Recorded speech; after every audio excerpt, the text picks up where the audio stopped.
Two brothers lost their father at a young age, but a secret spell can bring him back. However, there's no wizards left to perform this magic.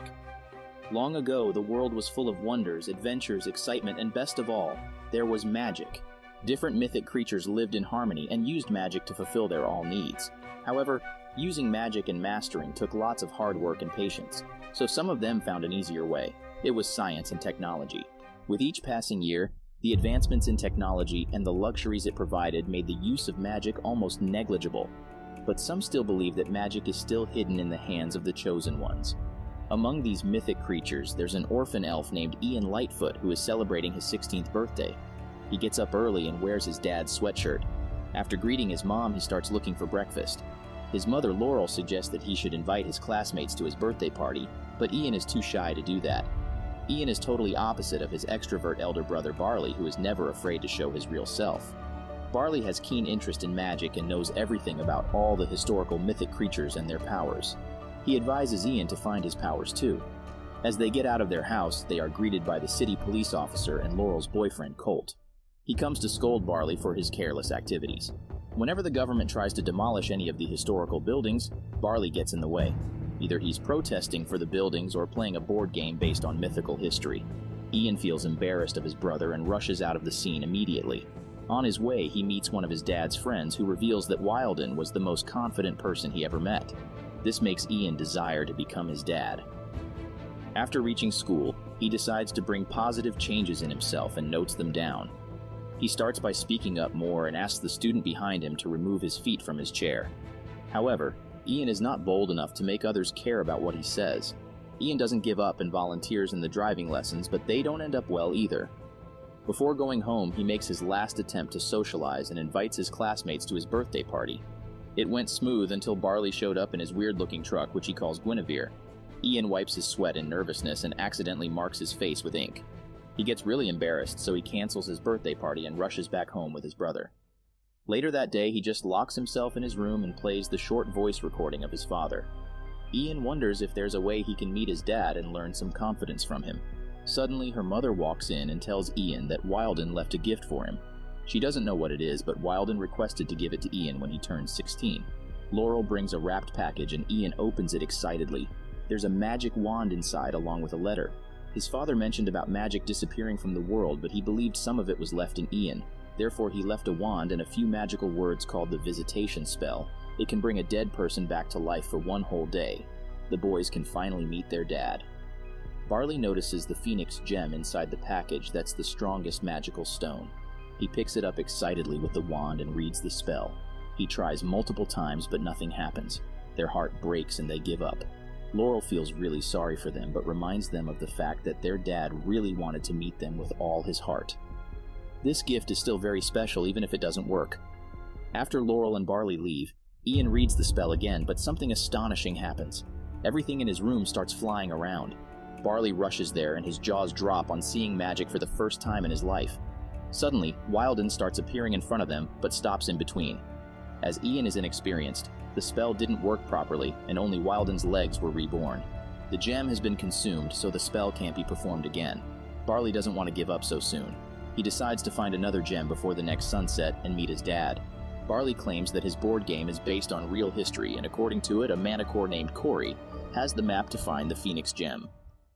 They get in Guinevere and follow the address and play cards to find Corey's whereabouts. Meanwhile, Ian keeps trying different spells from the book Barley lent him. None of them works as Ian lacks passion and experience. Ian gives on magic and works on making a fake body for his dad so he looks less creepy. After a while, they reach the middle of the forest and surprisingly, there's actually a place there. However, it also changed over the years and became a bar. The fearless manticore who lived there now is working day and night to get more customers. Barley asks him for the map, but Corey says she will not send anyone on dangerous quests ever again because she can get sued. Barley reminds her about her glory. She used to own a creepy tavern and people tremble in fear on seeing her. She was supposed to send heroes on adventures instead of serving food to the customers. Corey looks at herself and regrets what she had done. She loses her temper and starts breathing fire. All the customers run away in fear that the building starts crumbling down. The boys run away too, but their dad is in danger.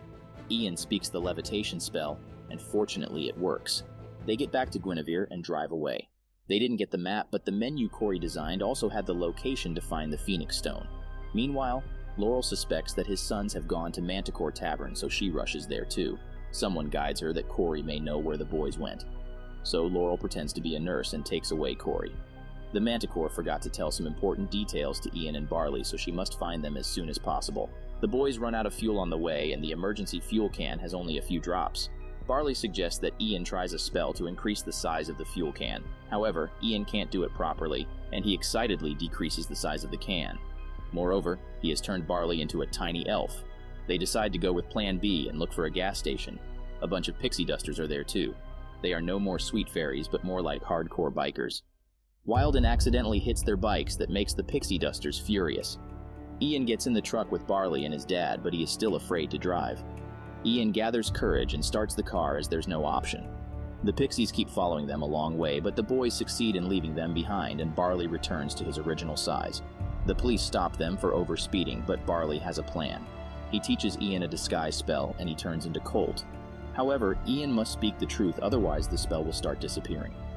Ian succeeds in deceiving the police, but the last questions put him in trouble. The police officer mentions Barley being a screwed-up boy, and Ian says he's not. But the spell starts disappearing, proving that Ian also thinks that Barley is a nuisance. After driving a little far, Barley stops the car and steps out in anger. Ian tries to blame everything on the spell and explains that he doesn't consider his brother screwed up. But Barley believes that the spell was right. Ian doesn't trust him. Therefore, he never listens to Barley's suggestions. They start arguing, but get distracted by Wilden dancing in the truck. He may not have ears, but he can feel the music vibrations. The boys start dancing along with Dad. Even though Wilden isn't completely there, he still manages to resolve the fight between his sons. Ian regrets his behavior and agrees to take Path of Peril instead of the highway as Barley suggests. Meanwhile, the police officers felt suspicious and called Colt. He informs Laurel and follows the boys himself as well. Barley knows each and every detail of magical land because of his interest in history. The next morning, they reach the mountains, but there's a deep pit in their way. Anything that falls in it never comes back. There's a bridge, but it can only be operated from the other side. Barley ties a rope around Ian and tells him to use the spell for the invisible bridge. When Ian gets halfway through, the rope slips away, but Barley keeps cheering for his brother and helps him get to the other side. Afterwards, they follow the phoenix sculptures to find the gem. Corey reaches there to catch them, but Ian has gained enough confidence and boldness to drive away from the police. There's a dead end ahead, and Ian needs to use magic to block the police. However, he is too nervous to do that and gives up easily. Instead of forcing him, Barley sacrifices his beloved vehicle to block the police. He definitely has a big heart like a good big brother. They continue on their journey and find a stone tablet with a water symbol. They use magic to turn a piece of Cheetos Puff into a boat and get under the cave. On the way, Barley reveals a secret he never told Ian before. When their dad was about to die in the emergency room, Barley was too afraid to see him in that condition. He couldn't gather courage to say the last goodbye, and he still regrets that. Therefore, Barley decided to never be afraid in his life. He may seem immature, but he is actually responsible and caring. The boys have reached another cave, but it's full of several deadly traps. They hardly survive them, but end up in a room where water is continually filling up. Someone needs to step on the button on the ground to open the door above. Luckily, their dad can hold his breath for that long because he doesn't have an upper body. With his help, the boys finally get out. Surprisingly, this whole journey brought them back in front of their school. Ian blames everything on Barley and believes they should have taken the expressway.